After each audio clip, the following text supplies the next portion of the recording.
up, y'all? This is Leah. Welcome back to After Hello. I FaceTimed y'all back like I said I would. I did not leave y'all hanging. Having a little situation, just trying to figure out this mic situation, and that's a whole other topic. And do not mind me, I have realized I talk with my hands quite a bit. So I'm trying to stop doing that. But today, I just wanted to talk about, lately, I've been feeling like I don't want to explain myself anymore. Not my choices, not my timing, and definitely not my life. For one, because I don't have to. And secondly, because I don't have the answers. I have noticed how often people expect explanations, even explanations that they are not obligated to. They don't have all the answers. They expect for you to have all the answers. Literally still becoming. You are not even who you are yet. You have not realized who you are yet. I know we have all experienced this. I hate being asked what I'm doing next, only when it's immediately after I accomplish something. Like, I remember right after I graduated college, people are asking, what are you doing? What school are you going to? When are you going to study for the LSAT? When are you going to take the LSAT? When are you going to do this? When are you going to do that? How often do you have to study? Did you not just see me go to school? Did you not just see me graduate? You were there. I was there. I just walked across the stage. So what do you mean? What am I about to do? I don't know. Maybe celebrate graduating the first time. Because I think they forget the graduation right after the graduation happens. And I know a lot of people mean well, but the point is, you don't know what it took for somebody to even be able to graduate. I feel like we should refrain from immediately asking people what are they doing next. Like, I think that should be on a list of questions that should not be asked. You already feel so overwhelmed, especially if you're a person that's already always looking at what's next. And it's not helpful when you have 1,000 people in your ears. It's like, that's like after people get married. When are you having a baby? When are you going to buy a house? When are you going to do? It's like, oh my gosh. Can you have family members and aunts and uncles? They really do mean well. They don't mean anything bad by it, but it does add extra pressure that we don't need, that we already have. Sometimes we don't have a plan. And just because we have a plan and we tell you something, that doesn't mean that plan is going to go through. I think it makes you feel like you have to justify literally existing. You have to be like, well, yeah, I do have a plan. And I'm going to study every day for 50 hours a day. And I'm going to do this. It's like, what if I don't give you the answer that you want? What answer are you looking for? That's what I'm trying to figure out, because if I give you an answer that you don't want to hear, then you're going to proceed to tell me what I need to be doing. And that's never going to work, because you don't need to be telling anybody what they need or should be doing, especially if you, for one, do not take care of them.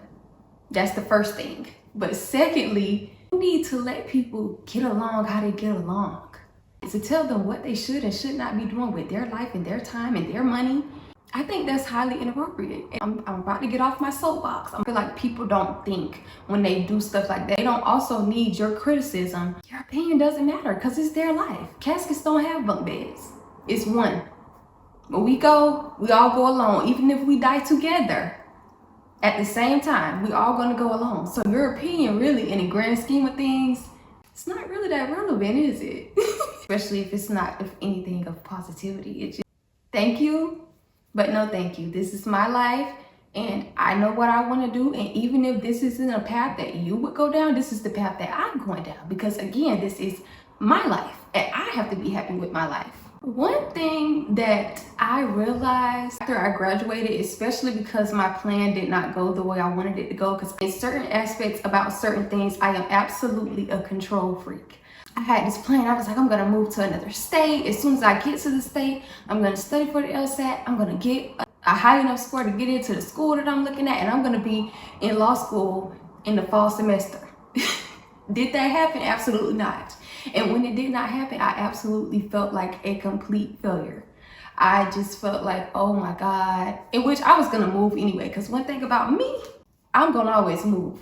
If I got enough money to move and have somewhere to stay, I'm gonna do that. Sleep on the air mattress. I don't care about all that. And the crazy part about it was, I don't even know why I did all of that, because at that time, I was not even 100% sure that I still even wanted to go to law school. But I think I was just so gung-ho about it because that was the next step for me, and that's what everybody thought I was going to do. And that's something that I wanted, one of the things that I wanted to do since I was a little girl. That's me justifying existing. Like, I feel like I can't even exist if I'm not doing anything of importance, which is crazy because it's people that don't go to school all the time and they're very important people. So don't ever feel like because you're not in school or you're not doing something productive, whatever productive means, you are working and you are taking care of yourself, you're not doing anything, you know, that can harm you or harm others, you're doing something productive. Don't let anybody push their opinions on you, especially if you don't want anything about the way that they live their life. Their opinion should go in this ear and out the other. Just being honest, and that's not being rude, that's being truthful. I don't listen to anybody that has not constructed anything. That's not to say that you cannot get knowledge from everywhere, but you cannot tell me about anything when you've never stepped out on faith and did anything. You cannot tell me about anything if you have never chased a goal in your life, because a lot of people are projecting. It's a lot of projection that happens, and that's something that you have to understand. They don't want you to do it, so they're going to talk you out of doing it. They're going to be super, super negative. They think you're going to fail. Or they want you to fail, so they talk you out of it so much to make yourself feel like you're failing or what you're saying is crazy when it's not really crazy. It's something that they would never do or they never would have the faith to do, so they have to talk you out of doing it so they feel better about where they are in their life. Because if you're doing something more in your life and they haven't done anything, or it's a whole bucket list of things that they want to do and they haven't done it, of course they're going to talk you out of doing it. Why would somebody who's too scared to jump out on faith for themselves try to understand you? They're projecting all of their thoughts and their fears onto you when you haven't said anything about being scared. You haven't said anything about being worried. Everything that they're telling you is because that's how they feel. Sometimes people don't want you to do better. They want you to do just enough so they can always feel like you're here. And I also had to understand that I don't owe my life plans to anybody. I don't owe my next steps to anybody. It's boundaries, it's privacy. And privacy is not avoidance. Just because I don't tell you something about me or you don't know my business, or does not mean that I'm avoiding anything. I'm not avoiding any conversation. I don't have to have a conversation that I don't want to have. That's the first thing. I feel like that's the problem with people, that they're, oh my gosh, I asked her about this and I asked her about that. She feels like she doesn't have to answer, or he feels like he doesn't have to answer. They don't. You're not entitled to any parts of anybody else's life. People are allowed to be private with whatever they want to be private with. And just because somebody does not have the answers does not mean they're lost. Just because you ask someone a question and they don't give you an answer you feel is sufficient does not mean that they're lost. That doesn't mean that you need to call around and be like, yeah, I just asked so-and-so what they're doing with their life and they said they don't know. That's a shame, and they should do this and they should do that. I don't even know why they would do this. That's the thing. You don't need to know. It's not your life. So it doesn't matter. People get lost at. It's not your life, so it doesn't matter. You don't need to know. You don't have to understand. The sooner we understand that how somebody else lives their life and the move that they decide to make is their business, the better we will be. So back to my plan when I was in school. When I realized that I was not going to be able to go to law school immediately like I planned, God really taught me to sit in uncertainty. I think God really showed me like, yeah, you think you're the boss, you're not.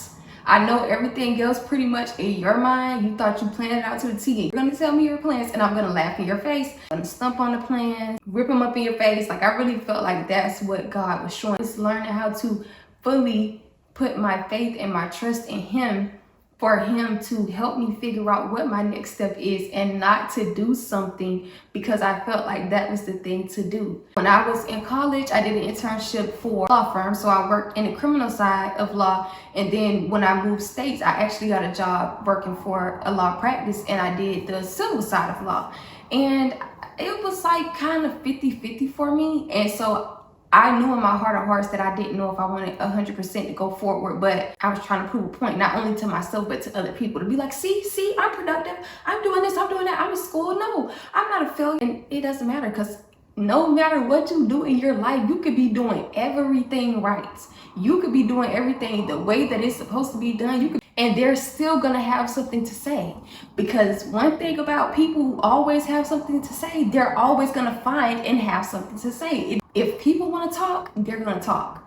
It does not matter. And I had to realize that. I had to understand that. I really had to learn to let God lead without knowing the answers. And that was really, really, oh my gosh, that was so hard for me. But now I am so thankful for that. Oh my God, I needed that period so badly. And I didn't even understand how badly I needed a break from school. Because literally since I had went into college, I took classes every semester. I was in class year-round, fall, spring, summer. I was so burnt out. And I also needed to sit with myself. It was so much that had happened in my life at that point, even though I was only like 21, you know, so much can happen. We 21, but I had not had the ability to sit with because I was moving so much and so busy with school and work and just doing this and doing that. I just needed to woosah. And I remember I was talking to my brother, just telling him like, oh my God, I hate that, you know, I moved here and I moved with the hopes of immediately getting into law school, immediately doing this, immediately doing that. And he was like, sis, I understand sometimes you get a break that you didn't even know that you needed. You don't want it, but it's there for a reason. And sometimes we have to take that. And just because you have been set back, that doesn't mean anything. You still can go on to do great things. But if this is a break and this is something that God is giving you, then you need to try to make the best of your break and make the best of this situation, because really it's not in your control and it's nothing you can do. You're in a situation now where it's nothing you can do. You didn't get into school, so now you're not going to go to school for a year. What are you going to do? It's that simple. You can't mope around a whole year about not being in school. And I really think, again, it was just about performance. In the way that it would look to people, and people being like, oh, well, I thought you were supposed to be in school. I thought you were supposed to be doing, I thought I was supposed to be in school. I thought I was supposed to be doing, you're not the only one that thinks things. I thought it too, but what can I do? There's nothing I can do. All I can do is try. And guess what? I'm here to tell you, as your friend, as whomever you want me to be, you are not behind. You're just in the middle. I'm not behind. You're not behind. We are just in the middle. There's no such thing as you missing your opportunity. I feel like everything in life happens when it's supposed to happen. And if there is a setback and you believe in God or whomever else you believe in, everything works together for our good. Even if we don't see it in the moment. There's so much that happened within this time of me not being in school that I did not even realize that I needed to see, I needed to feel, I needed to happen. It was so much, and honestly, I was just too stressed to be in school at that point. School is nothing to play with. And when you get in it, your boots and your feet are on the ground, period. I was on the brink of tears because I was just like, wow, like I'm not in school. I just felt like a failure. Like I just felt empty inside and just felt like, what was my purpose? It really made me feel down, and I was super, super sad and depressed about that for a minute. I really was like, that hurt me to my core, because I realized that I felt like in order for me to be important or in order to feel happy about myself fully, like it had to be something tangible that I can see or people can see. The way people talk about it too, like when you tell them that you don't know, kind of taking a break or you doing something else, it's the way that people talk about it. They're like, oh yeah, well, I don't know what she's doing with her life. I guess she's not doing anything. Like, I decided to give up on life all because I said I don't know what my next step is. Don't feel bad. I don't have the answers. It's okay. If you don't have the answers, you don't have to have answers to appease or please anyone in your life. If they don't love you for who you are and where you are in your life, unless you are harming yourself or harming others, then those are just people that don't need to be in your life. And I understand that they mean well, but again, we have to understand who we're taking advice from, why they're giving it, what place they're giving it from. You just have to have discernment, and whatever steps you decide to take in your life, those are your steps. You don't have such thing as the perfect path.